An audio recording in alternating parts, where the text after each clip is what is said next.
Welcome everyone to the first and last episode of the Kopi Talk with your boys Hakim and Akhil. Hey. Alright, so today we're here with the A-certified performance coach with over 12 years of experience and part of Team Aileron, Mr. Sufyan. Okay, so basically last week we went around Body Watch to actually take some questions from the floor, like from our gym users, about hypertrophy and also about building muscle. So out of the 44 responses that we got from like the past week, we actually collated the top 5 questions, so we could ask you to go through some of them today. So first off, why do powerlifters have smaller muscles than bodybuilders, but they actually are stronger? Okay, first of all, we really got 44 questions. Yeah. Yes, we actually got 44 questions. You know why? Because of Mr. Josh. Okay. I'm sure you contributed like 41. Yep. Okay, anyways. So, yeah, you asked like why bodybuilders have bigger muscle mass, right? Yep. Okay, so... Okay, first of all, like, muscle mass wise, I think both powerlifters and bodybuilders, they are going to get a lot of hypertrophy response to their training type. But I guess, you know, we're talking about muscle mass itself, right? And if you're talking about just from a pure hypertrophy response, I think probably because bodybuilders train at a higher volume, I would say, right? And they train at high volume with pretty high intensity workload. And then that, you know, that has a lot of what we call sarcoplasmic response as well. All right, but talking about that also, right, we have two kinds of hypertrophy. We have like myofibrillary hypertrophy and have sarcoplasmic hypertrophy. And in that sense, it's not like an either-or kind of thing, right? So regardless what kind of training stimulus you have, right, you are going to get a response from both myofibrillary and sarcoplasmic. It's just a question of which one is more, right? So it's like a ratio. You know, you can't really like switch off one kind of hypertrophy from the other, right? Both are going to come in, and then it's just a matter of which one comes in more based on the training intensity, right? So I guess from a muscle mass standpoint, right, bodybuilders, of course, they tend to be a little bit bigger. From a sarcoplasmic hypertrophy response, powerlifters tend to be stronger because they tend to lift at a higher load, right? And so that's a little bit more for myofibrillary hypertrophy response, and they tend to be stronger, right, in that sense. But yeah, I think it's just a question of their kind of hypertrophy response that they get. Yeah, so which is why, you know, in terms of physique wise, they look slightly different. Yeah. But from, like, for example, they're bigger, but then why are like this, like, people who like have smaller muscles, like sometimes they are stronger as compared to the bigger guys? I guess it depends on, like I said, like the kind of hypertrophy response that you get, because you have both myofibrillary and sarcoplasmic. Right, so myofibrillary hypertrophy is basically, you know, myosin, actin, myofibrillary capacity that improve quite a lot more as compared to your sarcoplasmic hypertrophy. And that can only happen if you lift heavy in that sense. And what's heavy? We're talking about like maybe, based on research, 80% and above of your 1RM. So that's where they tend to get a little bit more of that myofibrillary response, which explains why they tend to be a little bit stronger in terms of weight strength to body weight. Yeah, so which is why they are stronger, I guess. Myofibrillary corresponds to strength gains, but then sarcoplasmic is more about muscle mass. I can't say that way lah. If you're gonna put it that way, right, then you're gonna shoot yourself in the foot, because both are hypertrophic response. Regardless whether you're gonna be lifting heavy or you know, you're doing like even bodyweight stuff, like, you know, the calisthenic pros, right? Yeah. You're still gonna get hypertrophy regardless. You're still gonna get like a muscle mass increase. It's just a matter of, you know, an improvement in strength. And usually in sports science world, we look at one, it's what I call the MPC, the maximum voluntary contraction, or either their 1RM strength, whether it's improved. And usually that happens more with the population that trains at a heavier load. Yeah, but I can't say that one group has more muscle mass than the other, because both are going to get muscle mass. Both are going to get an increase in muscle mass. Yeah. Okay, moving on. Next question. What's the most important factor in promoting hypertrophy? Would you say it's intensity or volume? Good question. Hey. Dia dah body wash users. I would say if you look at the current research now, right? So we're talking about hypertrophy, right? Talking about definition of hypertrophy first, which is an increase in muscle mass. And for you to have an increase in muscle mass, the intensity matters. So if you look at the current research, regardless whether you're doing like 5 reps or 15 reps or even like 30 reps, if you have, as long as you train close to fatigue, you will get a hypertrophic response. So that's the important thing. Right? If you're gonna lift like 3 kg bicep curl, you're not gonna get a lot of hypertrophic response because it's not intense enough. Okay, you might as well just sit down and eat Hai Di Lao for like it's the same exact movement anyways, right? So intensity does matter in a sense. Okay, volume, if you're looking at volume, of course we are quantifying it and looking at like total sets. That's important as well, right? Because there's, of course, we all want to know like what's the sweet spot, right? Or like what's the minimum number they want to look at in terms of the right amount of volume. That is a little bit more tricky because it's different for everyone based on your training experience, based on for example, your population, whether you're trained or untrained. So that is different for every person. Some people would say sometimes you can get hypertrophy response with just 4 sets a week. Some people say that you have to go up to like 20 for the more trained people. So volume really is individualized to that person. But definitely intensity matters. Alright, so you have to train at the right amount of intensity. We're talking about muscle mass, building muscle mass. Volume, I guess, is really up to your own individual. But I don't want to train too much as well. Because if you train too much, then there's what we call the diminishing returns. So the more that you train doesn't mean that you're gonna get more muscle. To put it simply, right? It can even hamper your growth. Yeah, if you train too much. But nowadays the research says that the most important thing is as long as you're reaching slowing contractile velocity, right, then hypertrophy will still be achieved. It's quite a level of intensity. So it depends. I mean, it depends on like, if you're talking about contractile velocity, right? Then you're talking about motor unit recruitment. That again depends on individuals. Right. So if you're untrained and you do like, for example, plyometrics kind of stuff, you will still get a bit of muscle mass.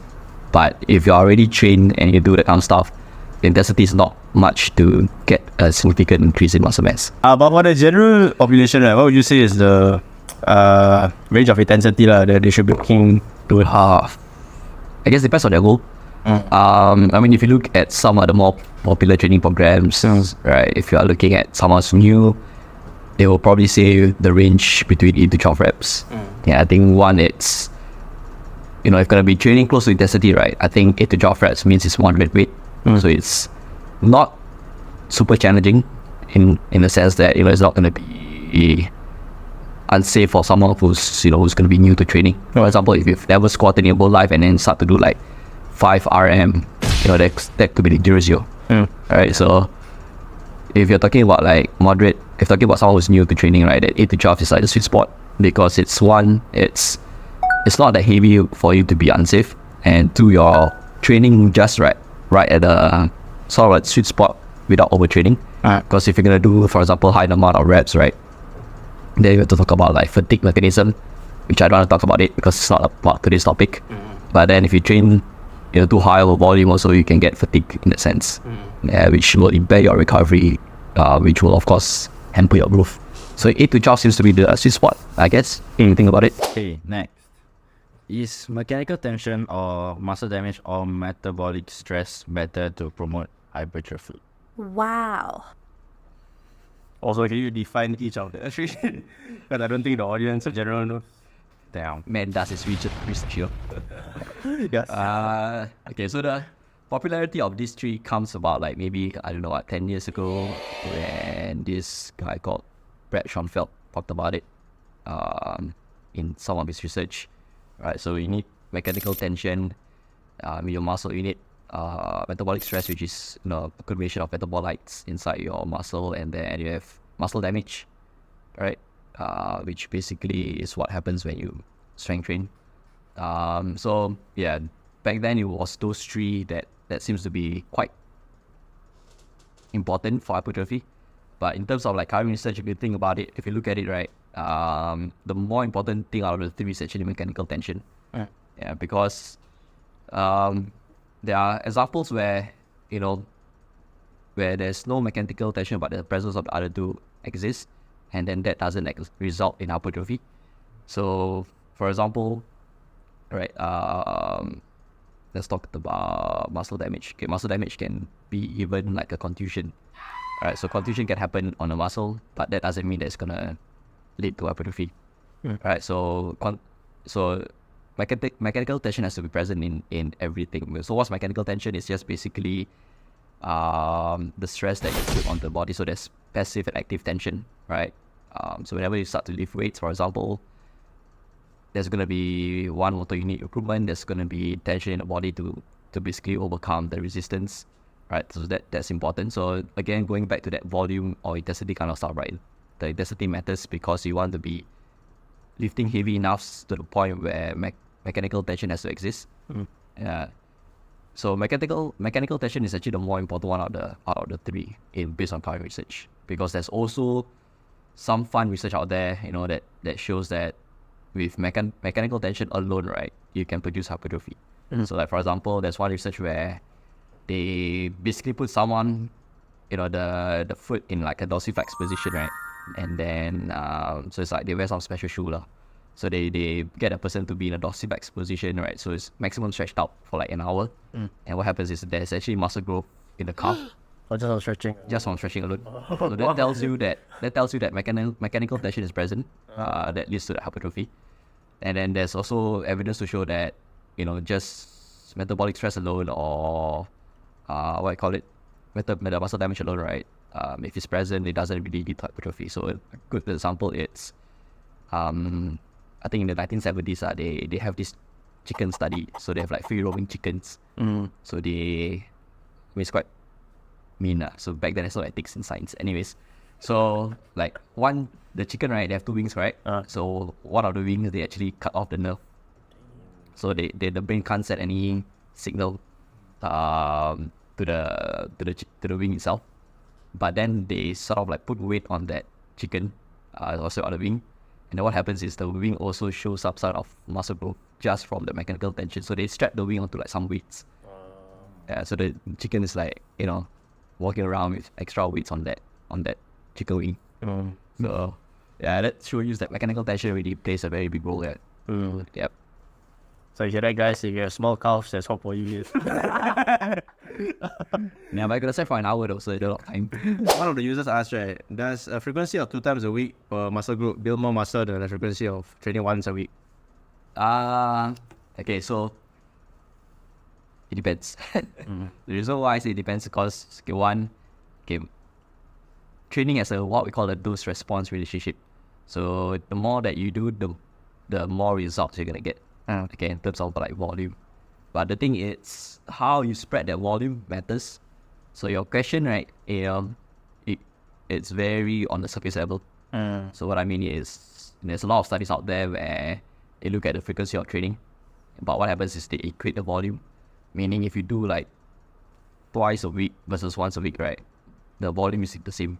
Like for example, okay, let's say, make it simple lah. So let's say for example, twice a week, you train like 10 sets of bench press. Okay, so 5 sets on Monday, maybe another 5 sets on Thursday. So that equals to like 10 sets, right? Okay. Versus someone who trains just one day of 10 sets of bench press. So what happens is actually when they equate the volume, right, the muscle hypertrophy response is actually the same. Okay, so it all depends on like how are you going to spread the volume. Alright, so for your question, it all depends on what are you doing for that 2 days versus what are you doing for that 1 day.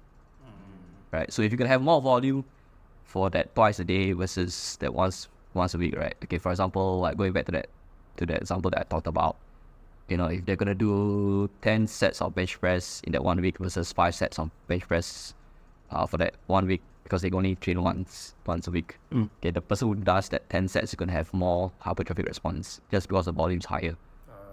So it's how like you spread that volume within your training sessions that matters, rather than like the frequency in that sense. Yeah.